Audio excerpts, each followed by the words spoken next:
आवाज आ रही है बच्चों?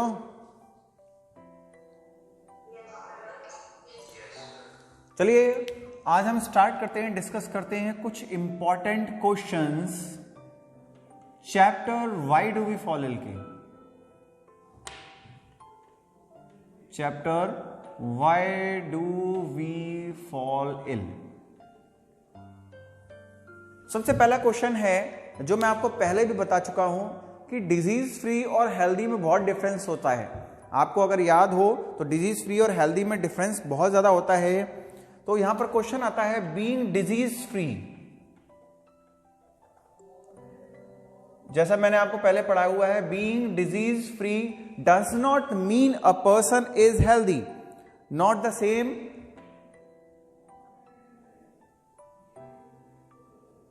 As being healthy.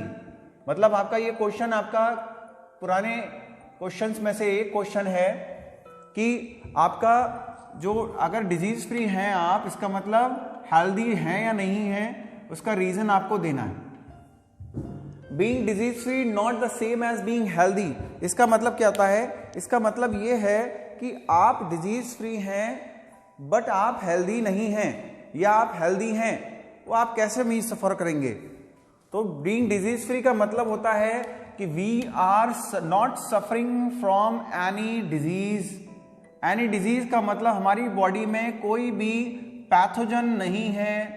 पैथोजन का मतलब है कोई भी माइक्रो ऑर्गेनिज्म हमारी बॉडी में एंटर नहीं किया हुआ है जिससे वो हमारी अंदर डिजीज कॉज करे। लेकिन same as being healthy, being healthy का मतलब होता है no physical, mental and social pressure, any abnormality, कोई भी हमारी बॉडी में एबनॉर्मलिटी नहीं होनी चाहिए। तो बीइंग हेल्दी का मतलब है कोई भी एबनॉर्मलिटी नहीं होनी चाहिए, और डिजीज फ्री का मतलब कोई पैथोजन नहीं होना चाहिए। अगर हमारी बॉडी में कोई पैथोजन नहीं है तो इसका मतलब ये नहीं है कि हम डिजीज फ्री हो गए, हेल्दी भी हो गए। हेल्दी होने का पर्पज ये है हमारी बॉडी में ना तो कोई पैथोजन होना चाहिए और ना ही कोई हमारी बॉडी में एबनॉर्मलिटी होना चाहिए, ना ही हमारे सीधे हाथ में दर्द होना चाहिए, ना ही हमारी बॉडी में अमीबियासिस होनी चाहिए, ना ही डायसेंट्री होनी चाहिए। डायसेंट्री, अमीबियासिस और आपका फीवर, इन सब का मतलब है कोई पैथोजन हमारी बॉडी में एंटर किया है, चाहे वो वायरस हो, चाहे प्रोटोजोन हो, कुछ भी हो। लेकिन हेल्दी का मतलब यह है कोई भी एबनॉर्मलिटी हमारी बॉडी में नहीं है। एबनॉर्मलिटी मतलब कोई हमारा हाथ में दर्द, पैर में दर्द, सर में दर्द कुछ नहीं होना चाहिए। तो ये बहुत इंपॉर्टेंट क्वेश्चन हमने पढ़ा कि being disease free is not the same as being healthy. दूसरा क्वेश्चन यहां पर आता है, इस स्टेटमेंट को मुझे जस्टिफाई करना है। Community head is essential, community health is essential for our health, हमारी बॉडी की health, good individual health, for good individual health. हमारी हेल्थ के लिए आपकी जो कम्युनिटी हेल्थ है बहुत जरूरी होती है। इसका भी रीजन आपको देना है, गिव रीजन। तो बेटा कम्युनिटी हेल्थ क्या है? ये मान लीजिए कम्युनिटी है, इस कम्युनिटी में हमारा फैमिली आती है, उस फैमिली में हम इंडिविजुअल आते हैं। तो इंडिविजुअल, ये फैमिली है, कम्युनिटी है, तो इंडिविजुअल यानी हम जो है कम्युनिटी का एक पार्ट है। हम जब कम्युनिटी का एक पार्ट है तो अगर हम हेल्दी होंगे तो फैमिली हेल्दी होगी, फैमिली हेल्दी होगी तो कम्युनिटी हेल्दी होगी। अब यहां पूछा है community health is essential. Yes of course, क्योंकि हम इतने एरिया में सरवाइव करते हैं तो इसको क्लीन और हेल्दी बहुत जरूरी होना चाहिए, जिससे कि हम भी क्लीन और हेल्दी रह सके। अगर आपके घर के आसपास चारों तरफ गंदगी है, ड्रेनेज सिस्टम प्रॉपर नहीं है, वाटर लॉगिंग की प्रॉब्लम है, बहुत ज्यादा कूड़ा पड़ा हुआ है, गंदगी है, तो आप कभी भी हेल्दी नहीं रह सकते। आप अपने घर में कितने भी साउंड प्रूफ रूम बनवा लीजिए, एयर प्रूफ रूम बनवा लीजिए, लेकिन आप कभी भी हेल्दी नहीं रह सकते। अब नेक्स्ट क्वेश्चन आता है, जो गांव के लोग होते हैं असली मोस्टली जो होते हैं कॉलरा से सफर कर, जो आपके रूरल एरिया के लोग होते हैं वो तो हेल्दी रहते हैं, लेकिन हम लोग जो हैं कॉलरा से सफर करते हैं। यानी जो अर्बन एरिया के लोग जो हैं वो कॉलरा डिजीज, एक डिजीज है, इससे बहुत ज्यादा सफर करते हैं। तो हमारे अंदर वाई अर्बन पीपल्स या in urban areas people suffer from cholera. Class बैठो। अर्बन पीपल जो हैं, जल्दी से बैठो, हम क्वेश्चंस डिस्कस कर रहे हैं, important questions, chapter why do we fall ill, ठीक है। वीडियो शूट हो रही है, आप देख लीजिएगा, ठीक है। ये देखिए क्वेश्चन मैं लिख रहा हूं, उसको नोट करो फटाफट। तो क्वेश्चन है आपका क्या, villagers suffer from cholera more than urban peoples, यानी अर्बन पीपल जो हैं कॉलरा उनमें नहीं होता, बट जो विलेजर्स होते हैं, villager peoples suffer from cholera. Question आपका है, मतलब हम जो यहां पर रहते हैं शहर में, आप बरेली में रहने वाले लोगों को इतना कॉलरा नहीं होता, गांव में रहने वाले लोगों को क्यों होता है? कोई बता सकता है इसका answer? Any guess why the urban people suffer from, okay, the urban people do not suffer from cholera, you do not suffer from cholera, but we suffer from cholera, the villagers suffer from cholera. Why? Because in urban areas, शहर के लोगों में हम लोग किसका पानी पीते हैं? आरओ, आज की डेट में आरओ का पानी पीते हैं, हम लोग फिल्टर का पानी पीते हैं, हम लोग हैंडपंप का पानी नहीं पीते, हम लोग जो आपका क्लोरीनेटेड वाटर आता है हमारा वाटर सप्लाई से, नगर निगम से, हम वो पानी पीते हैं, जिससे कॉलरा होने के चांसेस बहुत कम होते हैं। बट इन विलेजेस जो लोग होते हैं, वो आज भी कुछ गांव में लोग कुएं का पानी पीते हैं, वेल्स से पानी निकाल के पीते हैं, और लोग क्या कहते हैं, हैंडपंप का पानी पीते हैं, और जहां पर हैंडपंप भी अवेलेबल नहीं है वो लोग पॉन्ड का वाटर पीते हैं। तो the villagers are used to drink the water.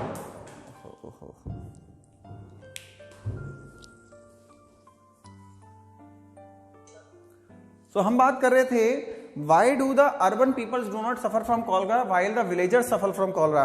Because urban areas peoples used to drink the water coming from RO, filtered water, chlorinated water हम पीते हैं, लेकिन जो villagers होते हैं वो जो पानी पीते हैं वो पॉन्ड से, हैंडपंप से या रिवर से, वेल से निकाल के डायरेक्टली पीते हैं, जिसमें वो माइक्रोब प्रेजेंट होते हैं।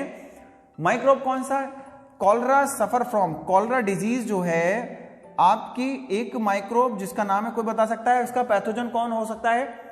इस कॉलरा डिजीज का जो पैथोजन है एक बैक्टीरिया है जिसका नाम है विब्रियो कॉलरी। मैं आपको पढ़ा चुका हूं, विब्रियो कॉलरी नाम का बैक्टीरिया है जो ये कॉलरा डिजीज करता है। तो ये बैक्टीरिया पॉन्ड, रिवर, हैंडपंप के वाटर में मिल सकता है और मिलता है, जिससे विलेजर्स जो होते हैं वो कॉलरा डिजीज से सफर करते हैं, जबकि अर्बन एरिया के लोग कॉलरा से सफर नहीं करते। ठीक है, अंडरस्टूड बेटा?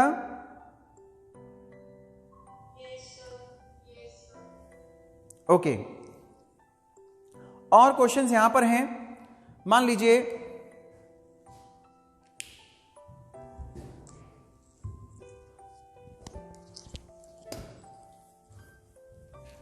एक कोई भी पर्सन है आप में से, मान लीजिए मैं ही हूं,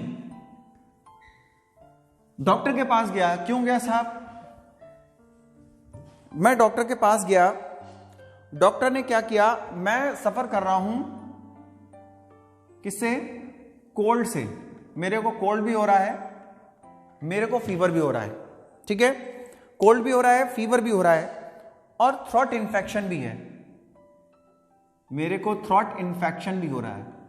मैं गया डॉक्टर के पास, डॉक्टर से बोला कि भाई मेरी तबीयत खराब है, मुझे प्रिस्क्रिप्शन दे दिए। डॉक्टर ने क्या किया, मुझे प्रिस्क्राइब कर दी एक एंटीबायोटिक। एंटीबायोटिक, कोई भी antibiotic means, anti means against, biotic मतलब living organism. Specially antibiotic works against bacteria.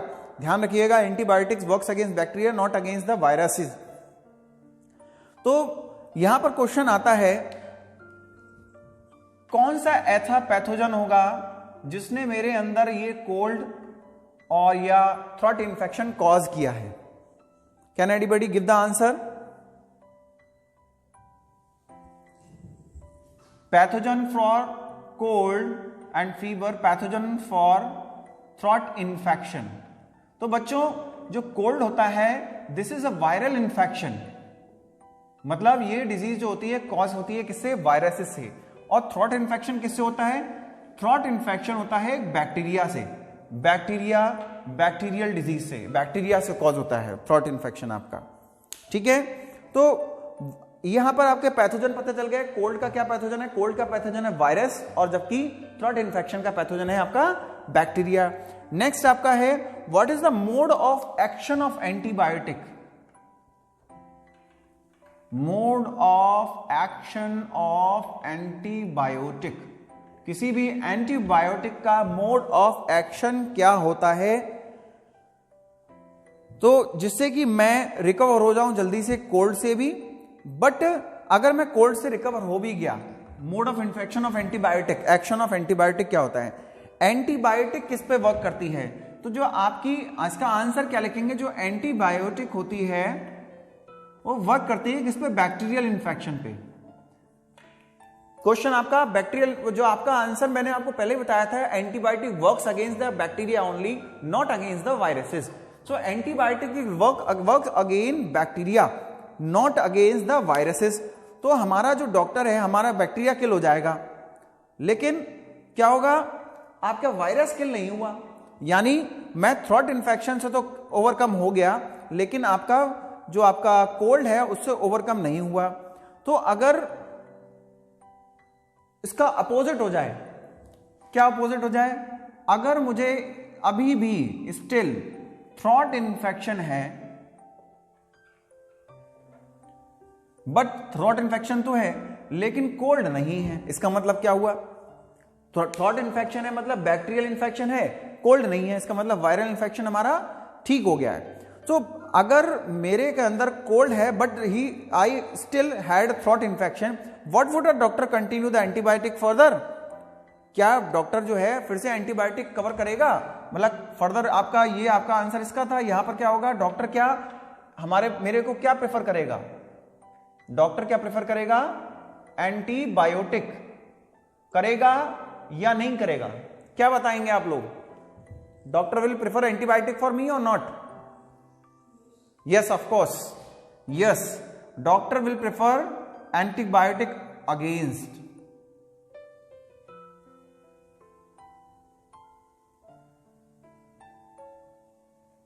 ये कंटिन्यू करेगा, हमारे अंदर एंटीबायोटिक मुझको फिर से देगा, ताकि जो थ्रोट इन्फेक्शन करने वाला बैक्टीरिया है वो किल हो जाए। ओके बच्चों, समझ में आया कुछ? Okay okay. नेक्स्ट क्वेश्चन मैं आपसे पूछता हूं, कोई भी मुझे वायरल डिजीज के नाम बताओ दो, और उनके पैथोजन के नाम बताने हैं। कोई दो वायरल डिजीज के नाम बताइए, उनके पैथोजन के नाम बताइए।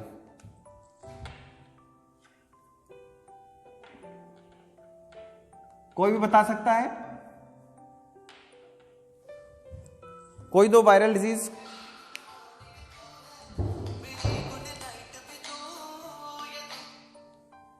कोई भी बताए दो वायरल डिजीज के नाम और उनके पैथोजन के नेम। भाई डिजीज तो पता हो सकती है लेकिन पैथोजन नहीं होंगे पता आपको। चलिए मैं बता देता हूं, दो वायरल डिजीज मान लीजिए टिटनेस। टिटनेस है, ठीक है, एक हमने दे दी रेबीज। ये दो डिजीज होगी वायरल डिजीज। अब ये तो पहला क्वेश्चन। दूसरा क्वेश्चन है, अगर कभी हमारे को इंजरी होती है, कभी मुझे चोट लगी तो मैं गया डॉक्टर के पास, डॉक्टर ने कहा, डॉक्टर से कहा साहब मुझे चोट लगी, डॉक्टर तुरंत मुझे एक इंजेक्शन देता है, ठीक है। तो वो इंजेक्शन किस चीज का होता है? अगर मेरे को डॉग बाइट हुई है, आपको पता है रेबीज डॉग बाइट से होती है, डॉक्टर के पास गया, डॉक्टर ने फिर मुझे एक इंजेक्शन दिया, तो वो इंजेक्शन कौन सा होता है, किस चीज का होता है? और ये इंजेक्शन ध्यान दीजिए इमीडिएटली दिया जाता है। इमीडिएटली मतलब with in 24 hours, with in 48 hours के दिया जाता है, ज्यादा दिन का वेट नहीं किया जाता। तो वो इंजेक्शन क्या होगा, कैसा होगा? कोई बता सकता है? नहीं, उसे बोलते हैं एंटी टॉक्सिन्स। जो इंजेक्शन मुझे डॉक्टर ने दिया वो इंजेक्शन होता है एंटी टॉक्सिन। कौन सा इंजेक्शन होता है? Anti toxin. जब टिटनेस का दिया तो हमें दिया एंटी टिटनेस, और जब डॉग बाइट हुआ तो हमें भी एक एंटी टॉक्सिन दिया जिसको नाम देते हैं हम एंटी रेबीज।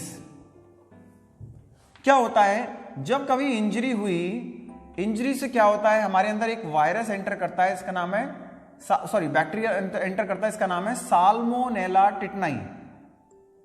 अगर आपको याद हो, साल्मोनेला टिटनाई हमारे अंदर एंटर करता है, जो हमारे अंदर एक टॉक्सिन सिक्रीट करता है और एक डिजीज होती है जिसे हम बोलते हैं क्या, टिटनेस। तो टीटी का इंजेक्शन लगता है, वो इंजेक्शन ये है एंटी टिटनेस या एंटी टॉक्सिन। और जब हमारे अंदर डॉग बाइट होती है, तो डॉग बाइट के टाइम पे हमारे अंदर एक वायरस एंटर करता है, इसका नाम है रेबीज वायरस। रेबीज वायरस को हम लीसा वायरस भी कह सकते हैं, लीसा वायरस। और हमारे अंदर कौन सी डिजीज कॉज करता है, रेबीज। तो उसके अगेंस्ट हम क्या देते हैं, एंटी रेबीज देते हैं। तो ये एंटी टॉक्सिन्स जो होते हैं वो इमीडिएटली दिए जाते हैं, जबकि एंटीबायोटिक जो है या हम कह सकते हैं वैक्सीन जो है हमें बचपन में पहले ही दे दी जाती हैं, बहुत टाइम पहले। इंजरी होने के बाद और डॉग बाइट होने के बाद जो इमीडिएटली दी जाते हैं उसे हम बोलते हैं क्या, एंटी टॉक्सिन्स। अब आपका क्वेश्चन एक और पूछता हूं यहां पर, ऐसी कंडीशन में हमें किस टाइप का फूड लेना चाहिए? ऐसी कंडीशन में हमें किस टाइप का फूड लेना चाहिए?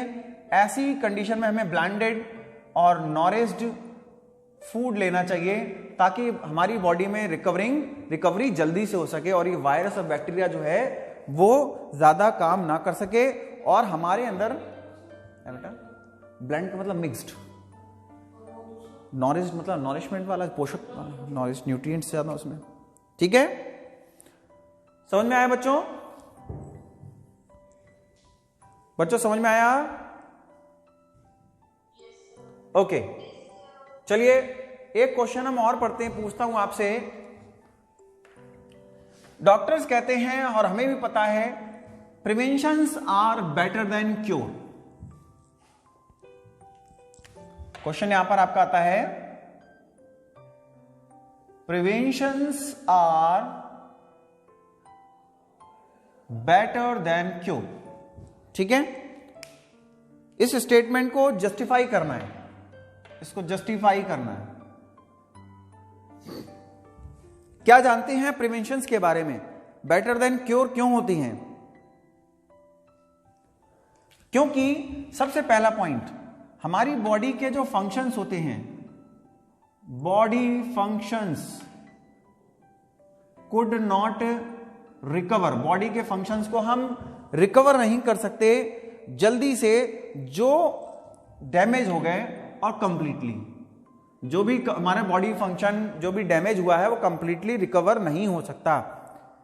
और हो सकता है कोई भी पीपल, ही और she may be bed ridden, ठीक है, बेड रिडन हो जाए, ये भी हो सकता है, इसीलिए प्रिवेंशन करना चाहिए। और हो सकता है जिसको ये डिजीज हो, पेशेंट जो भी बना है, वो patient as a medium work करेगा, as a medium to spread disease, मतलब जिस डिजीज से वो सफर कर रहा है उस डिजीज को और लोगों में भी पहुंचा सकता है, इसलिए प्रिवेंशन करना चाहिए। तो इस तरीके से हम कह सकते हैं, हम प्रिवेंशन जो है किसी डिजीज के बेटर होते हैं क्योर से। क्योर हम तब करते हैं जब हम डिजीज हो जाते हैं, और जब आप पछताए होत का, जब चिड़िया चुंग गई खेत।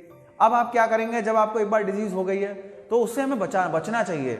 इसीलिए इट्स माय सजेशन, आज की डेट में टेम्परेचर बहुत फ्लक्चुएट कर रहा है। मॉर्निंग में आपको थोड़ा कोल्ड फील होगा, ठंड लगेगी, इवनिंग में आपको थोड़ा ठंड लगेगी, लेकिन दिन में आपको गर्मी लगेगी। तो बच्चों, सुबह शाम ठंड होती है, आप उसको कवर करके रखिए, अपनी बॉडी को लगने ना दीजिए। ऐसा फील मत करिए कि बाहर एसी चल रहा है, ऐसा फील करिए बाहर स्नोफॉल हो रहा है या कोई ठंडी हवा चल रही है, हमें उससे बच के रहना है। दोपहर में गर्मी होती है तो ऐसा ना हो कि आप हल्के कपड़े पहन लें जिससे आपको हवा लगे बॉडी में, ऐसा भी ना करिए। उस हवा से और धूप से खुद को बचा के रखिए। अगर आप धूप में जा भी रहे हैं तो बिल्कुल कॉटन क्लोथ्स ना पहन के जाए, थोड़े वार्मर्स या आपके मोटे कपड़े बॉडी पे होने चाहिए, भले ही स्वेटिंग को होने दीजिए, वरना हम ऐसी बहुत सारी डिजीज से सफर करेंगे। और इन 3 रीजंस को हम फॉलो करेंगे, इन 3 रीजंस को हम करेंगे, इसके कॉज बनेंगे, तो ऐसा ना हो हम इसके कॉज बने। अच्छा, मैं एक क्वेश्चन आपसे पूछता हूं, हम प्रिवेंशन कैसे कर सकते हैं? कैसे प्रिवेंशन होंगे किसी डिजीज से, कैसे बचा सकते हैं अपने आप को? आपको पता नहीं है, आपको कैसे पता कि आपको कोई डिजीज हो सकती है? जब आपको नहीं पता कि आपको कौन सी डिजीज हो सकती है तो आप पर्टिकुलर डिजीज से प्रिवेंशन नहीं कर सकते। हम बात कर रहे हैं जनरली मतलब ये हुआ कि आज आप सारी डिजीज से, कोई भी डिजीज से सफर होने से बचिए। आजकल कोरोना से बहुत ज्यादा आप सफर होने से बचते हैं। जब आप सोचेंगे कोरोना हमको ना हो तो उसके अगेंस्ट प्रिवेंशन ले रहे हैं, लेकिन हो सकता है कोरोना से आप बचाव कर रहे हैं, आपको डेंगू हो जाए, आपको मलेरिया हो जाए। तो हमें सभी डिजीज से प्रिवेंशन करना होता है। प्रिवेंशन करने के लिए हमें सबसे पहले क्या करना चाहिए? हमें एक्सपोजर को रोकना चाहिए। एक्सपोजर मतलब अपने आप को बाहर निकलने से ज्यादा रोकना चाहिए। अगर हम बाहर निकलेंगे, मास्क लगा के निकलेंगे, अपनी बॉडी को, फेस को कवर करके निकलेंगे, ठीक है। हमें ऐसी जगह पे नहीं जाना चाहिए जो कैसी होनी चाहिए, ओवर क्राउडेड प्लेस को हमें अवॉइड करना चाहिए। वहां हमें नहीं जाना चाहिए जहां पर बहुत ज्यादा क्राउड हो, ठीक है। और हमें ओपन वाटर नहीं पीना चाहिए। खुले में जो पानी भरा हुआ होता है वो वाटर नहीं पीना चाहिए। हमें ओपन फूड नहीं खाना चाहिए। इससे भी प्रिवेंशन है, अवॉइड करना चाहिए हमें इन सब चीजों को। और वेक्टर बॉर्न डिजीज से बचने के लिए, जैसे मलेरिया है, हमें मॉस्किटो नेट का यूज करना चाहिए। मॉस्किटो नेट का यूज करना चाहिए। मॉस्किटो रिपेलेंट से स्किन एलर्जी भी हो सकती है, स्किन डिजीज भी हो सकती है, ठीक है। तो ये सब आपके प्रिवेंशन हैं, आप इन डिजीज से बच सकते हैं। Understood, students? Okay. So next we will discuss about the next question. इसमें आपके कुछ डिजीज कॉजिंग एजेंट हैं, उनमें होने वाली डिजीज के नाम हैं, उनको टारगेट ऑर्गन के नाम हैं, वो हम डिस्कस करेंगे।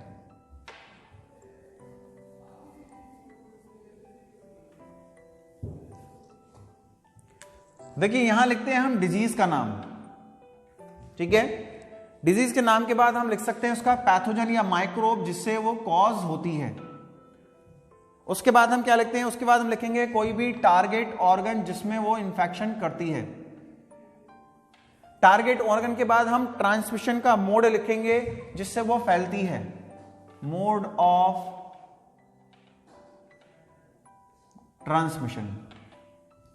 तो साहब इसके कॉलम बना लिया हमने।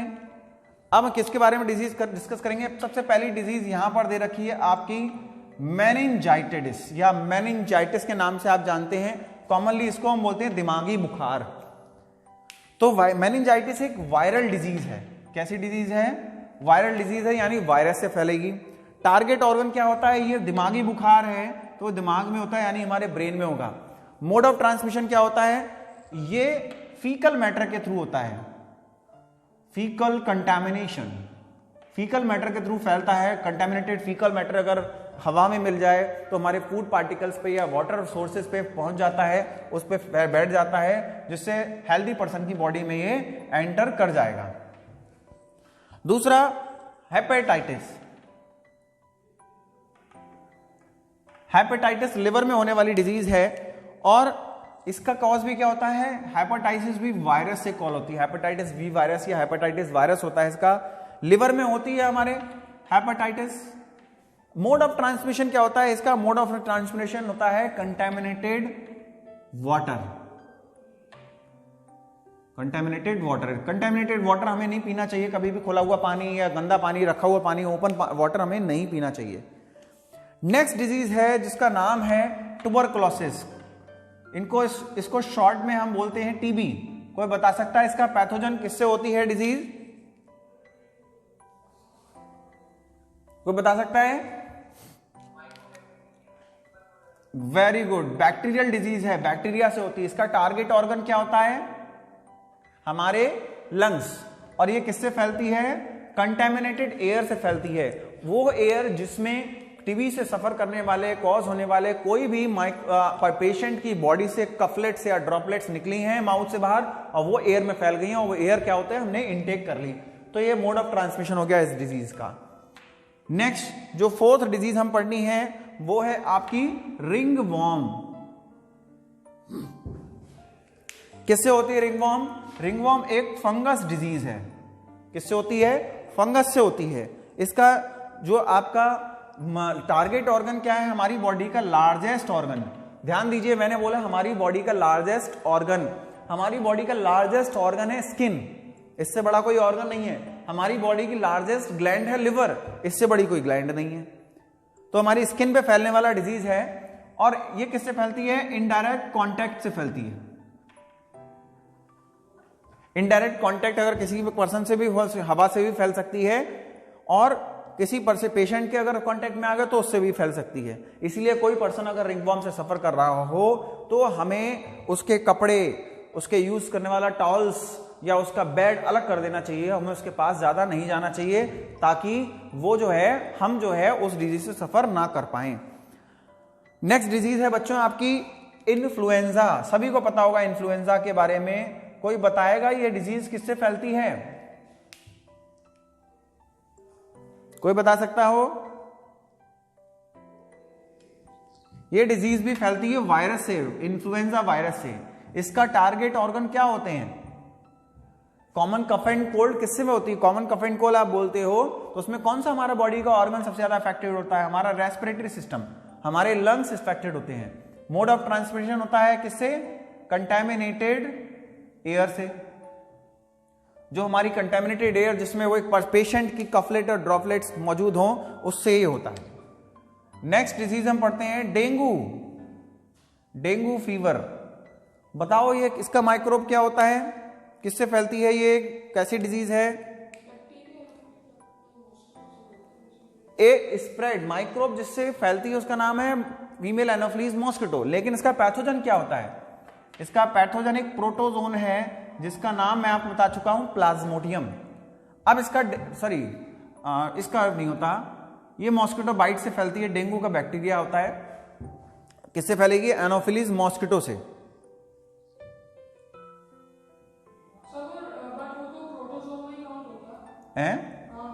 प्रोटोजोन कौन सा होता है? डेंगू कौन करता है? डेंगू बैक्टीरिया करता है भाई, सॉरी वायरस करता है। डेंगू एक वायरल डिजीज है, वायरस से फैलता है डेंगू वायरस।